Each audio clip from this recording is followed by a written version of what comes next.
Faith versus works. If you're with us starting last week, you know that we're exploring throughout this Lenten season through Easter, this series exploring these sort of dichotomies that we often live by in our world, these binaries that we tend to split the world into. This week, we're exploring a sort of classic Christian dichotomy, faith versus works. And in fact, this dynamic, this binary, this dichotomy was at the center of the schism that led to the Protestant Reformation and that rupture with the Catholic Church.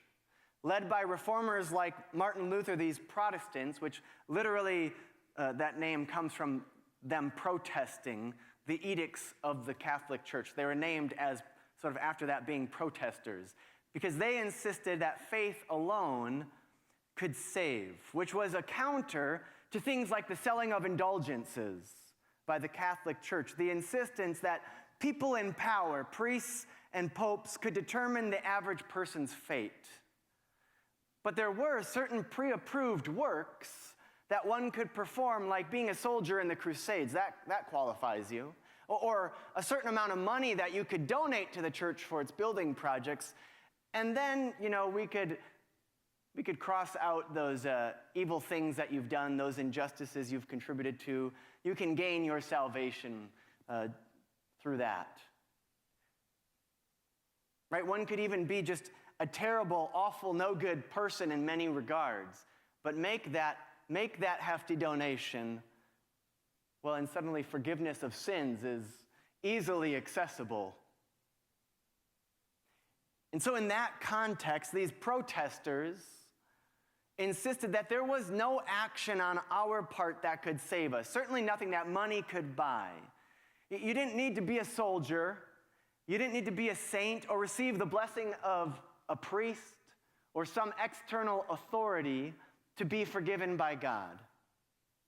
And Martin Luther was so adamant about this dichotomy, his sort of reaction to what was going on in the Catholic Church, which he was a part of at the time, this dichotomy of faith over works, that he even wanted to take the book of James out of the New Testament. He didn't want it to be in his Bible because that book insists sort of famously over and over that faith apart from works is dead. And so in our intensely polarized world, in every generation, we are so often pulled into this sort of black and white thinking. We create simplistic binaries, and we insist it's either this or it's that. Who's good and who's bad? We want to know who's in and who's out, who's with us and who's against us. Binaries work really good for that kind of thinking. But while you might think that this is sort of our postmodern world has sort of outgrown this kind of debate, or that it's unique to Christians, of medieval Christians or something, this morning I want to invite you to consider how it might just be alive and well inside of the church and outside of it. But before we get there, I want to bring us back to this classic story of Martha, Mary, and Jesus from the Gospel of Luke. Sounds like this might be more of a dialogue than a monologue this morning. The simplistic, as I mentioned, I sort of referred to the simplistic and distorted way that this story has been told over the years is something sort of like this. Mary is sitting at Jesus' feet, passively, quietly listening, while Martha is distracted by her many tasks. She's preparing food for her male guest, Jesus, but she's getting upset that Mary just is not in the kitchen helping her. Apparently giving Mary a stern look doesn't do the job, and so she appeals to the authority of the man in the room. Jesus, she says, do you not even care that my sister has left me to do all the work by myself? Tell her to get in there and help me. Martha, Martha, Martha, to quote another movie, show. Jesus responds, stop nagging me is sort of the interpretation, right? Mary is fine. It's good that she wants to learn. You are too distracted. Stop worrying about others and just get back in the kitchen. Again, that's a sort of distorted but all too common, if not explicit, then implicit kind of interpretation. And it's what leads to the sort of spiritual question, are you a Martha or are you a Mary? Has anyone ever heard this question? If you've been in the church long enough, you may have. Are you the silent type or the active type? Do you keep quiet, keep your head down, stay in your place, the better part that Mary plays, or do you nag? Martha's problem. You get all frustrated when you're the one doing all the work and others are just sitting around. Of course, this is the kind of interpretation that we get when, for 2,000 years, only men are reading Scripture and interpreting it for us. But then we hear from women like Dr. Mindy McGarrett-Sharp in those devotionals that are in the back for you to take home and use throughout this season. And as people like her read these Scriptures, we realize that this question, are you a Mary or a Martha, is the wrong question to ask of a text like this. The story isn't meant to present two different ways of being and pit them, and pit Mary and Martha against each other as if we're to choose one or the other. Rather, if we zoom out a little bit, we might remember that, as I mentioned earlier, this story follows immediately after the one that we read last week, the parable of the Good Samaritan. And as Dr. McGarrett-Sharp points out, that story seems to scream, don't just stand there or walk by, do something. And so immediately following that story, there seems to be another one of Mary and Martha where Jesus seems to say, don't just do something, stand or sit there. Seen together, Jesus blesses, I think, and calls us into both forms of ministry, both postures. In fact, rather than dismissing Martha as simply doing housework, it's worth noting that the Greek word used to describe Martha's many tasks, it's an intentionally chosen word. It's diakonia, which is where we get our word deacon from. It literally means to minister or serve. It's the same word that's used to describe early leaders in the church who were deacons. So Martha isn't dismissively presented as just some nagging woman. She is a leader in the early church, and perhaps a vocal one at that. She's not afraid to speak out and question Jesus, as we see in the text. She doesn't seem to have a husband either, and thus was apparently a single woman wealthy enough to have her own home into which she welcomed Jesus, which was a very uncommon situation in Jesus' context. And she may have even hosted an early church in her home, since Christians had no public buildings of their own in which to gather. And so through Martha, we are meant to be reminded that feeding people physically is ministry. And it's no less ministry for when Martha does it than when Jesus does it. And by extension, we are reminded that ministry's many tasks can include anything from setting up to cleaning up after a community meal, to overseeing the development of a playground for a preschool, to various forms of outreach and social justice ministries. Right? These active things are all different forms of extrapolations from Martha's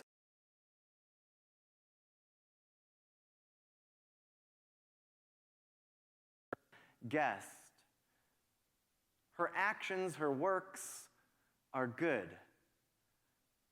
But there's this dynamic that's at play, as Lauren Wright Pittman also points out in her artist statement, which we'll see if you come to this prayer station, there's artist statements as you look at this image. As she reflects on this passage, she says, Jesus isn't offering a value judgment between the women, but assuaging Martha's worry by affirming that Mary is also doing a good portion of the work. This also matters. Which is to say, there's sort of this tension in the text that I think many of us can relate to, that Martha seems to place a higher priority on action than contemplation. But Jesus reminds her that there is more than one way to minister. Spending time listening, learning, contemplating, this is also an essential form of ministry. And so what we have here is not merely a domestic story of women for women, but a story with women at the center whose dynamics we can all relate to and learn from.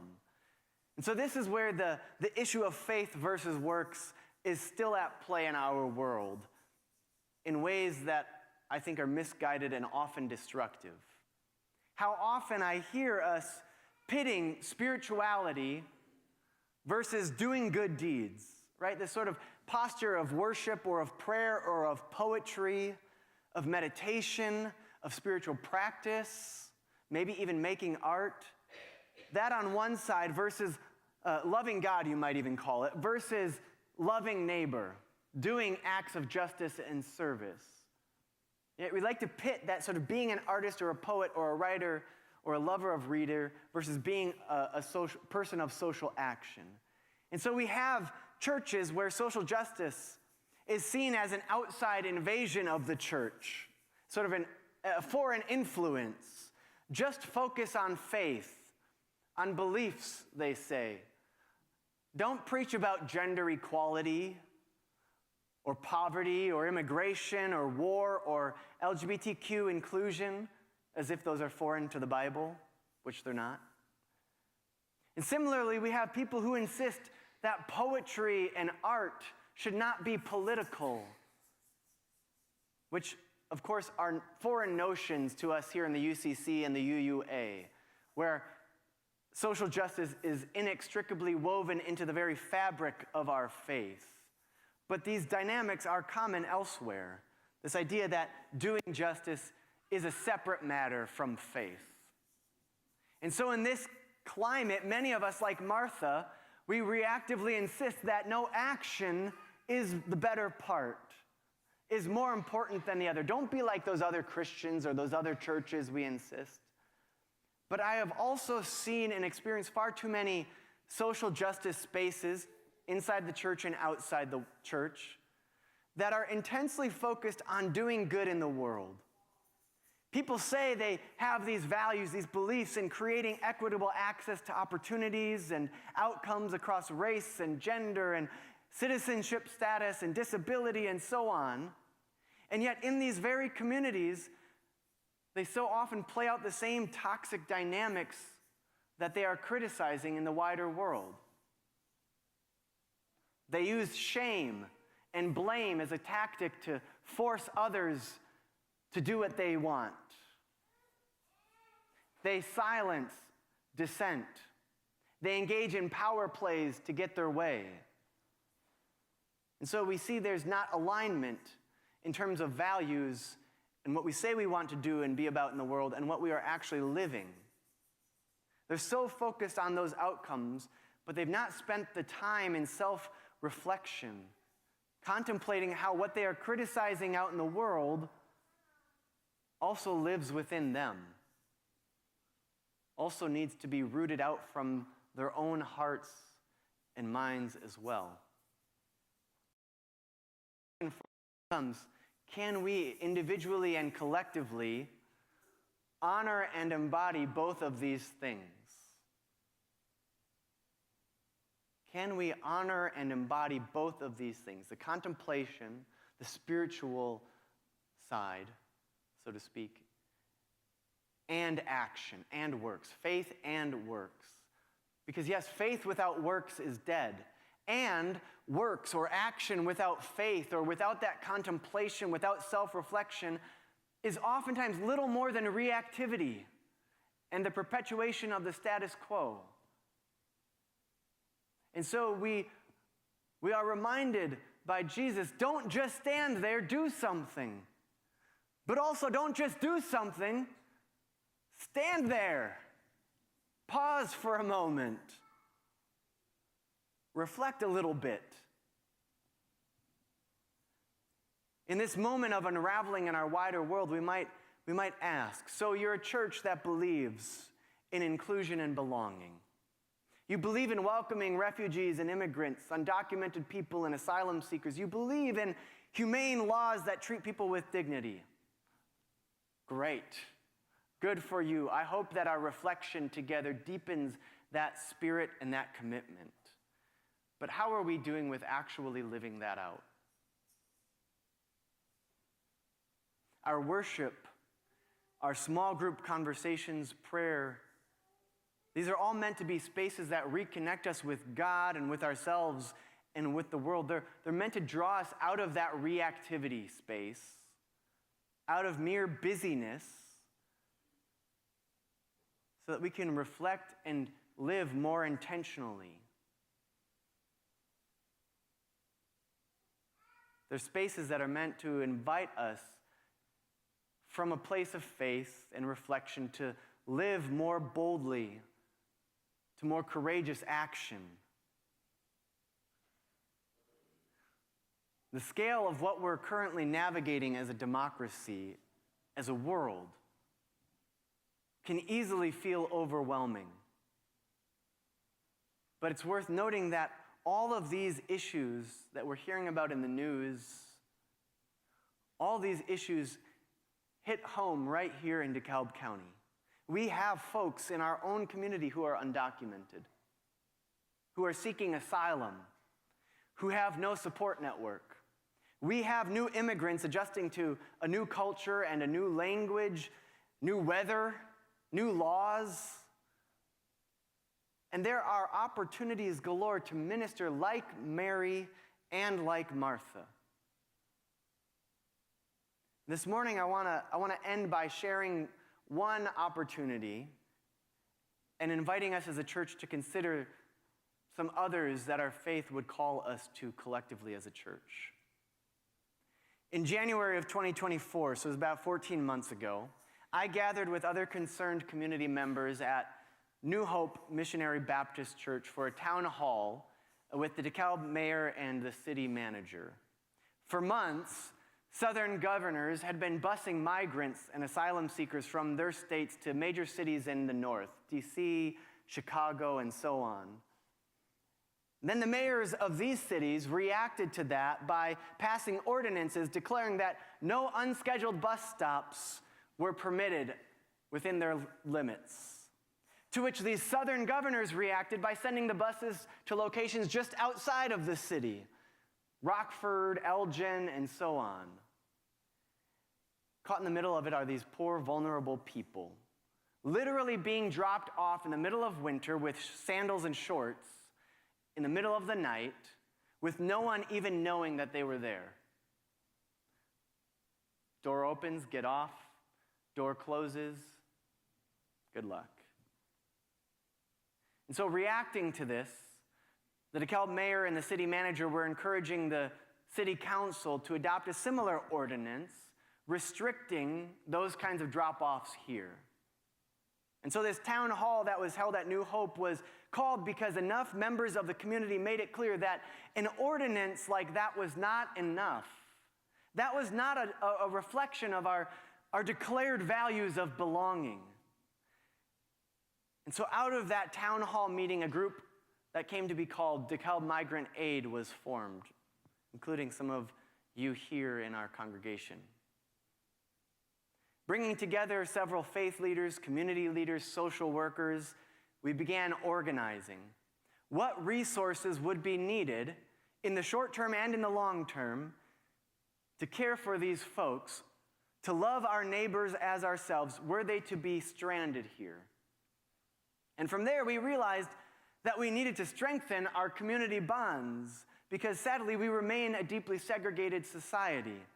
How can we show up for our neighbors? How can we love our neighbors if we don't know our neighbors? If we don't even realize that we have undocumented neighbors here in Sycamore?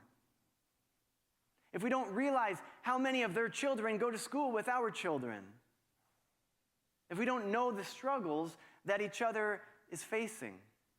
And so this group, DeKalb Migrant Aid, we applied for a $150,000 grant whose focus was to bring together a diverse cross-section of our wider community over free and culturally diverse meals to engage in storytelling and conversation.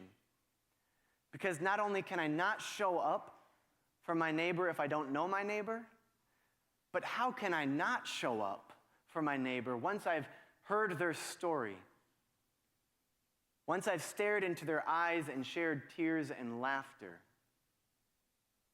eaten a meal together. We received that grant several months ago, and Common Table DeKalb was born. Since then, we've been planning and organizing, and now I can finally share, as some of the details begin to actually emerge from that over the course of the next several months, there will be a number of opportunities to participate in one of these Common Table gatherings, including one that we will host here at the church on April 25th. More details will come, but I challenge you to show up, if not at the one we are hosting, at one of these gatherings. Listen to the stories of others. Share your own story. Pause from all of the doing and just be present with others and see what is provoked, what is called forth from you, from us. And to that end, on behalf of our leadership board, I want to invite you to stick around next Sunday after worship for our own community conversation here as just Federated Church. Our moderators, Gip, Chris, Sharon might be there as well, and myself will facilitate a conversation amongst us to talk about what is our story as a church, to share stories amongst ourselves of how immigration or migration has connected to each of us, is woven into each of our stories, and then to begin imagining together, how are we being called to act here and now?